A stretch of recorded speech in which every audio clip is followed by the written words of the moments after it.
Hello students, मेरा नाम है आशीष और आप देख रहे हैं short and simple the official YouTube channel of young minds career institute. तो आज के इस वीडियो में हम डिस्कस करने जा रहे हैं रे ऑप्टिक्स का एक इम्पॉर्टेंट डेरिवेशन जो कि बोर्ड एग्जाम्स में जरूर ही आता है। तो इस डेरिवेशन के अंदर हम देखेंगे कि अगर हमारे पास कोई एक स्फेरिकल सरफेस है, स्फेरिकल सरफेस का मतलब आपका कॉन्वेक्स भी हो सकता है, कॉनकेव भी हो सकता है। तो आज का जो हमारा टॉपिक है वो है refraction of light from a spherical surface. तो चलिए स्टार्ट करते हैं इस वीडियो को और समझते हैं कि किसी स्फेरिकल सरफेस से हमारा रिफ्रैक्शन का फिनोमेना कैसे होगा। तो इसके लिए सबसे पहले मैंने ऑलरेडी यहाँ पे सब कुछ डेरिवेशन कर रखा है ताकि आपको समझाने में बहुत आसानी होगी मुझे और आप भी आसानी से इसको समझ पाएंगे। तो अभी हमने क्या किया है, यहाँ पर हमने एक स्फेरिकल सरफेस ले रखा है। ये जो आप लाइन देख रहे हैं जिसको मैं बना रहा हूँ, ये वाला, ये हमारा क्या है, एक स्फेरिकल सरफेस है क्योंकि इसका आउटर पार्ट बल्जेस है, यहाँ पे बाहर निकला हुआ है। तो ये कैसा पार्ट है, हमारा कॉन्वेक्स पार्ट है। तो ये एक हमारा कॉन्वेक्स स्फेरिकल सरफेस है। मान लेते हैं इस कॉन्वेक्स स्फेरिकल सरफेस का रिफ्रैक्टिव इंडेक्स हमारा n2 है और जहां से लाइट आ रहा है उस मीडियम का रिफ्रैक्टिव इंडेक्स n1 है। तो लाइट क्या है, n1 मीडियम से n2 मीडियम की तरफ ट्रेवल कर रही है। तो अब यहां पर मान लेते हैं ये जो हमारा O पॉइंट है, O पे हमने क्या रखा है, ऑब्जेक्ट रखा है। अब ये ऑब्जेक्ट क्या करेगी, यहां से लाइट इंसिडेंट होगी इस स्फेरिकल सरफेस पे। तो जैसे ही ये लाइट इंसिडेंट करेगी स्फेरिकल सरफेस पे, तो यहाँ पे जो रेड कलर में आपने देख रखा है इसको हमने ड्रॉ किया है, इसको हमने नॉर्मल नाम दिया है। तो ये क्या है, हमारा नॉर्मल है। तो जब इंसिडेंट लाइट नॉर्मल के साथ जो एंगल बनाती है उसको हम क्या बोलते हैं, एंगल ऑफ इंसिडेंस बोलते हैं। तो यहाँ पर ये जो लाइट है जो इंसिडेंट हो रही है इस स्फेरिकल सरफेस पे, वो नॉर्मल के साथ एंगल आई इंसिडेंस बना रही है। क्योंकि ये स्फेरिकल सरफेस है, ऑप्टिकली है, मतलब ट्रांसपेरेंट है, तो यहां पर कौन सा फिनोमेना शो करेगा, रिफ्रैक्शन का फिनोमेना शो करेगा। क्योंकि ये कॉन्वेक्स सरफेस है तो कॉन्वेक्स सरफेस क्या करता है, लाइट को कन्वर्ज कर देता है। तो आप देख पा रहे होंगे कि लाइट को इसने कन्वर्ज कर दिया है।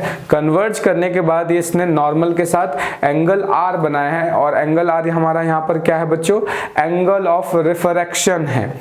तो ये एंगल ऑफ रिफ्रैक्शन यानी ये जो लाइट आपकी आ रही है जो रिफ्रैक्ट हुई है, रिफ्रैक्ट होने के बाद कहीं पॉइंट आई पर यहाँ पर इंटरसेक्ट करेगी।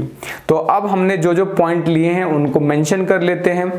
इस पॉइंट N से हमने एक परपेंडिकुलर ड्रॉ किया है जो कि कहीं यहाँ पर मैच करता है, यहाँ पर इंसिडेंट हो रहा है। लेकिन आपको ये डायग्राम में ये डिस्टेंस काफ़ी दूर दूर दिखता है, बट रियल में ये जो पॉइंट M है और ये पॉइंट ये वाला, ये आपस में मैच करते हैं। इनके बीच में इतना ये बड़ा गैप नहीं होता है। आपको यहाँ दिख रहा है बट रियल में ऐसा नहीं होता।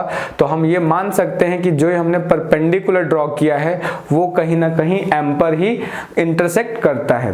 तो अब क्या किया हमने, ये जो नॉर्मल जिस पॉइंट पे इंटरसेक्ट कर रहा है उस पॉइंट को हमने C कंसीडर किया है और C को हम सेंटर ऑफ कर्वेचर बोल सकते हैं, जिसका M से यानी ऑप्टिकल सेंटर से हम डिस्टेंस R कंसीडर कर रहे हैं। और optical centre that is M से इस इमेज की डिस्टेंस को हमने V कैलकुलेट कर रखा है और ऑप्टिकल सेंटर से ऑब्जेक्ट की डिस्टेंस को हमने U माना हुआ है। तो ये सब चीजें हमने जो एज्यूम कर रखी है, जो कंसीडर कर रखी है, तो इतनी सारी चीजें हमने कंसीडर कर रखी है। तो अब होता क्या है, ये जो फिनोमेना आपको यहाँ पे दिख रहा है ये काफी लंबा दिख रहा है, बट रियल में ये जो इतने बड़े बड़े एंगल्स जो आप देख रहे हो इतने बड़े एक्चुअल में एंगल्स नहीं होते, काफी छोटे स्मॉल एंगल्स होते हैं। तो हम यहाँ पर क्या कर रहे हैं, जितने भी एंगल्स हैं, चाहे वो हमारा ये एंगल हो या एंगल ये हो या ये एंगल हो, ये सारे एंगल्स क्या होंगे, स्मॉल एंगल्स की तरह ट्रीट किए जाएंगे। तो सबसे पहले हम मान लेते हैं स्मॉल एंगल, सारे को हमने क्या किया है, स्मॉल एंगल कंसीडर कर रखा है। तो सबसे पहले हम इस एंगल की बात करते हैं, दैट इज NOM। तो बच्चों ये जो एंगल है NOM, क्योंकि स्मॉल एंगल्स है तो स्मॉल एंगल के लिए हमने यहाँ पे tan थीटा कंसीडर किया है। और आपको पता है स्मॉल एंगल के केस में tan theta is equal to theta के भी इक्वल हो जाता है। तो tan थीटा यानी tan of angle NOM NOM, यानी NOM हमने एंगल लिया है, तो tan थीटा क्या होता है, परपेंडिकुलर अपॉन बेस। तो एंगल के सामने क्या होता है आपका बच्चों, परपेंडिकुलर होता है, तो परपेंडिकुलर क्या हो जाएगा हमारा MN, और बेस क्या हो जाएगा आपका MO हो जाएगा या OM हो जाएगा यहाँ पर। तो ये हमने लिखा perpendicular upon base. Same as दूसरा एंगल कंसीडर किया, दैट इज NCM, यानी हमने ये वाला एंगल कंसीडर किया। तो ये भी एंगल क्योंकि tan थीटा ले रहे हैं, तो ये भी क्या होगा, परपेंडिकुलर अपॉन बेस। तो परपेंडिकुलर भी इस केस में क्या होगा, MN ही होगा, और बेस क्या हो जाएगा यहाँ पर MC हो जाएगा। तो ये मैंने MC मेंशन किया है यहाँ पर। उसके बाद दूसरा एंगल कंसीडर करते, that is NIM, means NIM, यानी ये वाला एंगल कंसीडर किया है, इसको भी tan थीटा एज्यूम किया है। तो जब tan थीटा होगा अगेन परपेंडिकुलर अपॉन बेस, तो परपेंडिकुलर क्या होगा MN, और बेस क्या हो जाएगा यहाँ पर MI हो जाएगा। तो ये हमने कंसीडर किया है।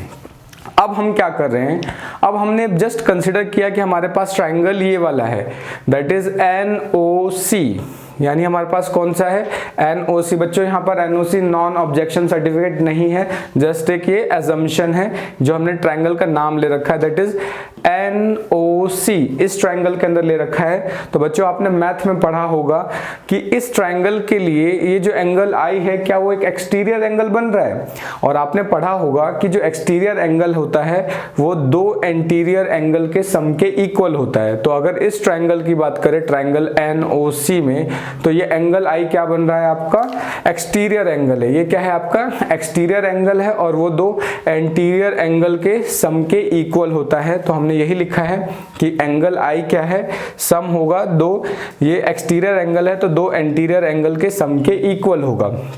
तो इसके लिए कौन कौन सा एंगल होगा, एंगल NOM और यहाँ पर एंगल NCM के सम के इक्वल होगा। तो ये लिखा है NOM और NCM लिखा है हमने।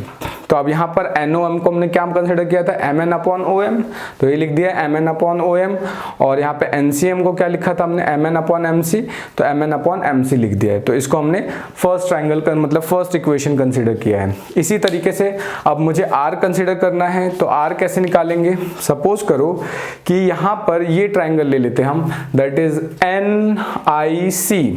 अगर ये ट्राइंगल में लूं NIC, तो NIC के अंदर क्या होगा कि ये जो है C वाला एंगल, ये वाला यहाँ पर वर्क करेगा एज अ एक्सटीरियर एंगल, यानी इस एंगल का जो सम है वो इसके प्लस इसके सम के इक्वल होगा। यानी ये वाला जो एंगल है इसका ये जो एक्सटीरियर एंगल की तरह बिहेव करेगा, यानी इसको निकालने के लिए हमें क्या करना पड़ेगा, इस एंगल R और इसको कंसीडर मतलब इसको ऐड करना होगा।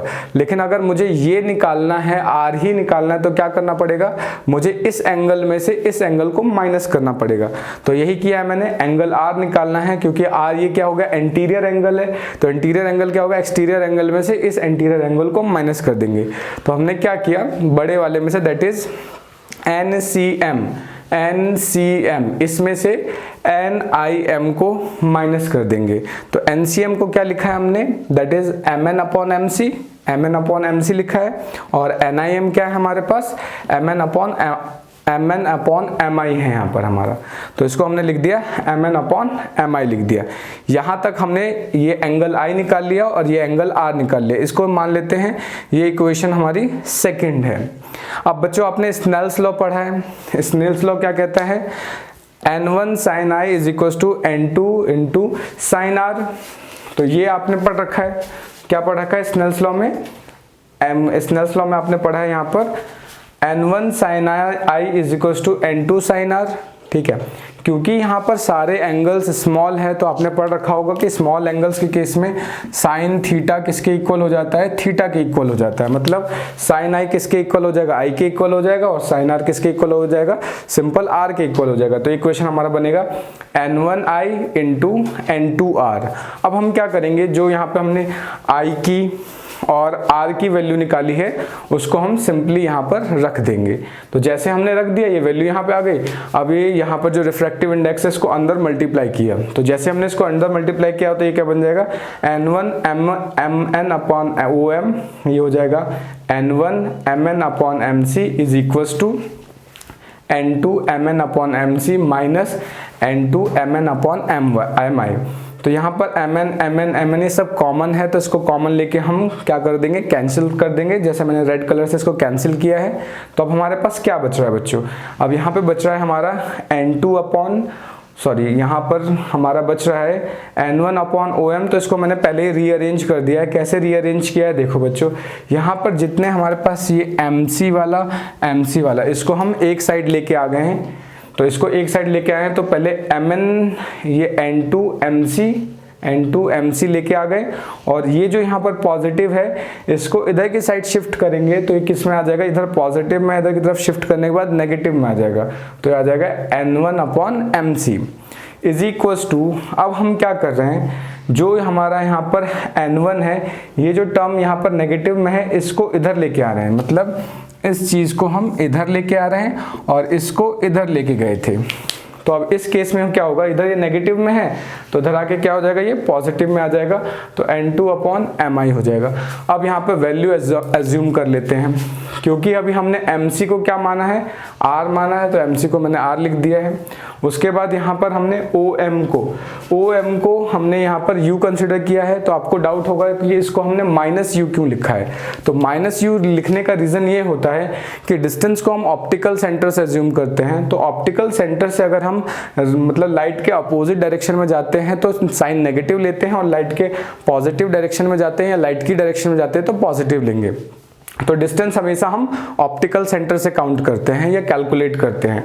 तो क्योंकि हम ऑप्टिकल सेंटर से लाइट के अपोजिट डायरेक्शन में जा रहे हैं, इसलिए यहाँ पर OM की वैल्यू -U लिया है, और MI क्या हो जाएगा, V के इक्वल हो जाएगा। तो अब वैल्यूज रख दिया, क्योंकि MC कॉमन है तो यहाँ पर R आ जाएगा, ये आ जाएगा N2 - N1 is equal to N1/OM को लिखा हमने -U प्लस N2/V। तो इसको रीअरेंज कर दिया, तो रीअरेंज करके क्या हो जाएगा, N2/V माइनस ये क्या आ जाएगा, N1/U is equal to N2 - N1/R। तो ये पूरा का पूरा जो डेरिवेशन बच्चों हमने क्या पढ़ा है, refraction through spherical surface. Hope आपको ये पूरा का पूरा डेरिवेशन अच्छे से समझ में आ गया होगा। अगर आपको कोई डाउट है या इसमें से कोई भी पॉइंट समझ में नहीं आया है तो आप मुझे कमेंट करके बताएं, मैं आपके कमेंट को तुरंत ही रिप्लाई करूंगा। और यहाँ तक अगर आप चाहते हैं कि इसका पूरा PDF डाउनलोड करना चाहते हैं तो आप हमारे टेलीग्राम चैनल को ज्वाइन कर सकते हैं। लेटेस्ट अपडेट के लिए हमारे इंस्टाग्राम चैनल, उसके बाद फेसबुक चैनल, इन सब चीज़ों को ज्वाइन कर सकते हैं। होप आपको ये वीडियो पसंद आई होगी। मिलते हैं नेक्स्ट वीडियो में, तब तक के लिए थैंक यू। जय हिंद।